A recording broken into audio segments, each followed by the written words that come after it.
Hey guys, it's Landon.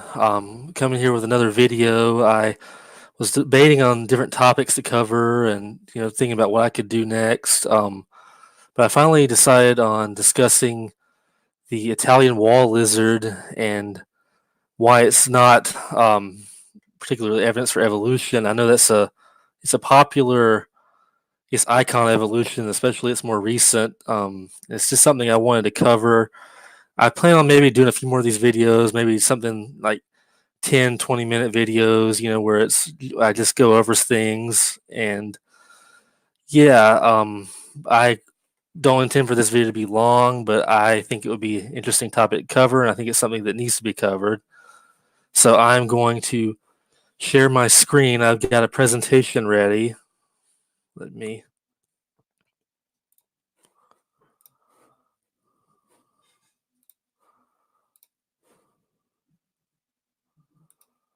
Okay. So the title of the presentation is The Italian Wall Lizard, Evidence for Evolution.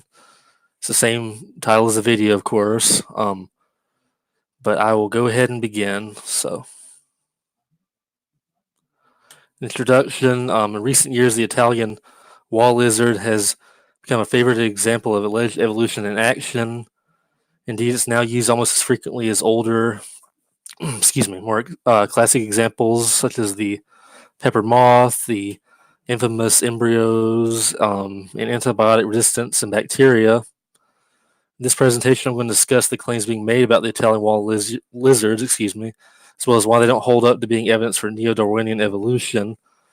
Um, Indeed, I'd argue that the case of the Italian wall lizard seems to be an example of a far more intricate process, something that creationists would expect to see if their predictions and hypotheses were true.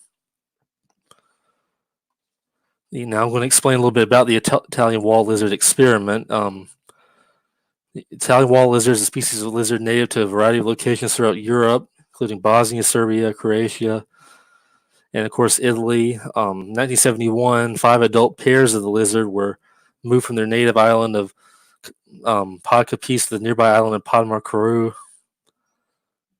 I hope I'm pronouncing these right, but forgive me if I'm not. In 2008, the relocated lizard population made the headlines for displaying rapid evolution. After a few decades, the Padmarcaru lizards had developed several morphological and behavioral differences when compared to their ancestral population. So, in short, this is very quick evolution. I guess that's what they're claiming. So, now I'm going to discuss the aforementioned details, the differences in detail, because they did highlight how they had morphological and behavioral differences, or the separated population compared to the host original population.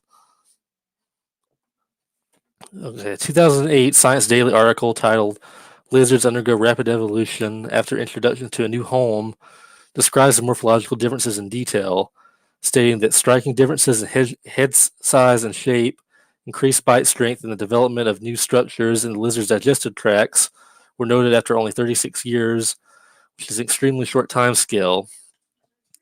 The physical changes have occurred side by side with dramatic changes in population density and social structure. And while there are several differences described, the one that's used the most to try and improve evolution is the appearance of cecal valves in the lizards, because the other changes are not really anything that creationists would even really consider a problem. So I'm really not going to cover those here. I'm mainly just going to talk about the valves.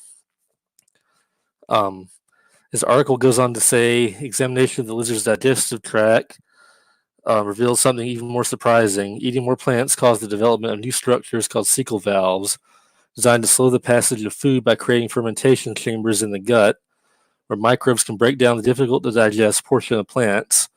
Cecal valves, which are found in hatchlings, juveniles, and adults, they had never been reported for this species, including in the source population.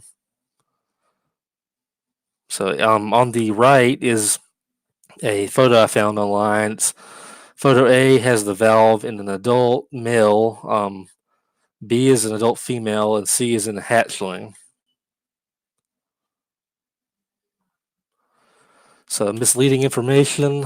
When discussing the appearance of cecal valves, the Wikipedia article on Italian wall lizards interestingly, quotes a P.Z. Myers article, which, for those of you who don't know, he's a very infamous atheist evolutionist. So it's interesting that they're picking him for a source on Wikipedia, which is supposed to be unbiased. But the Wikipedia article states that the valves have been described as an adaptive novelty, a brand new feature not present in the ancestral population and newly evolved in these lizards. The article also states that mitochondrial DNA analyses have verified that P. siculus is currently genetically similar to the Capes source population. The quote from the note, they said very similar. I'll get to that in a minute. The quote from the P.Z. Myers article is completely false, and the second quote is misleading.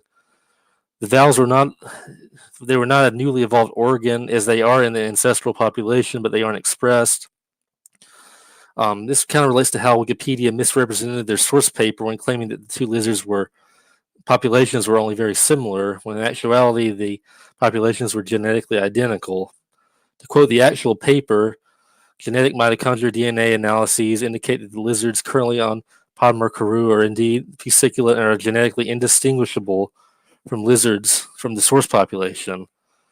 The fact that the populations are genetically identical refutes the assertion that the cecal valves are a de novo organ.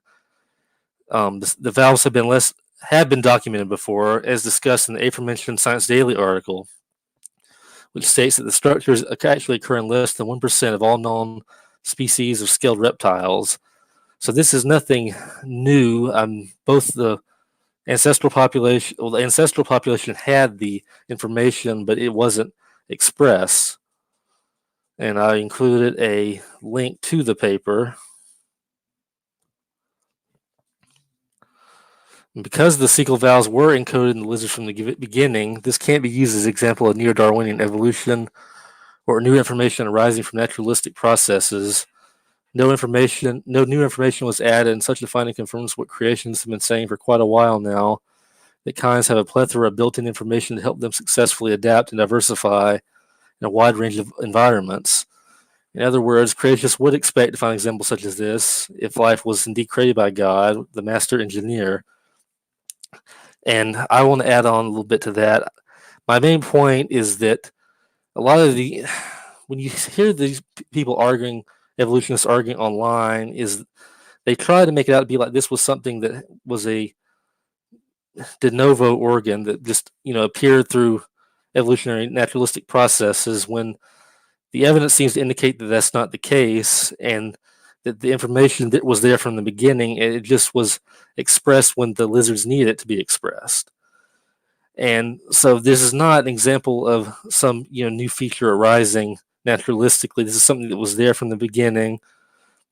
It was also been documented in other reptiles as well. So I mean, this is not anything new.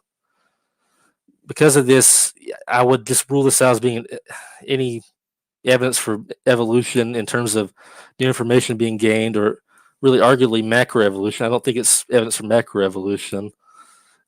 This is basically what we'd expect to see, though, if God had designed kinds with this built-in information to survive and adapt.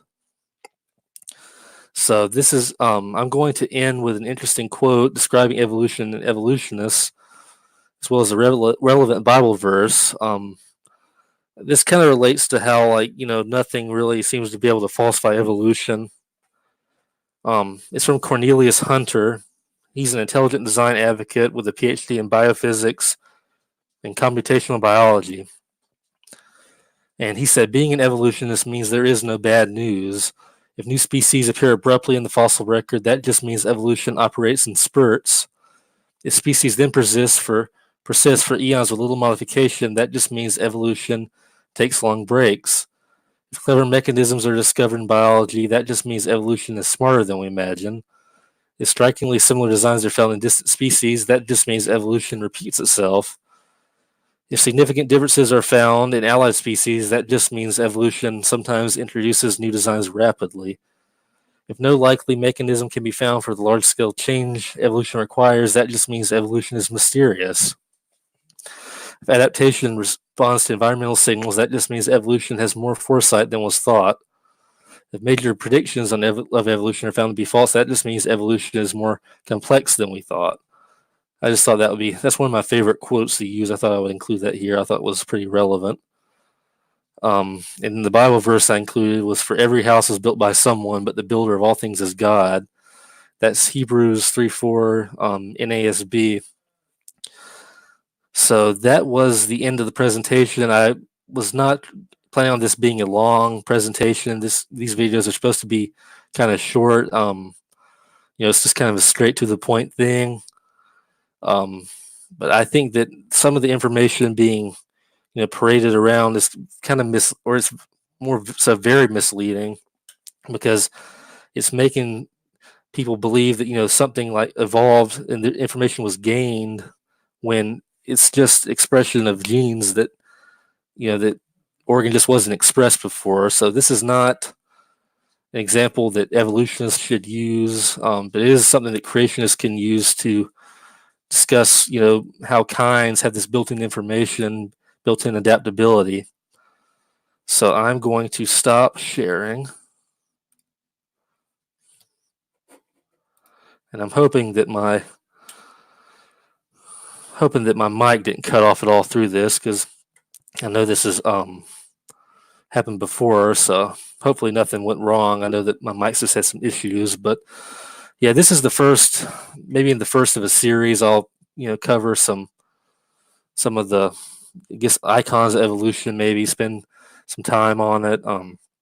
But yeah, I enjoyed making the presentation. I enjoy discussing this topic. So but yeah, I will hopefully have a video maybe sometime next week. So thanks for tuning in, guys. God bless.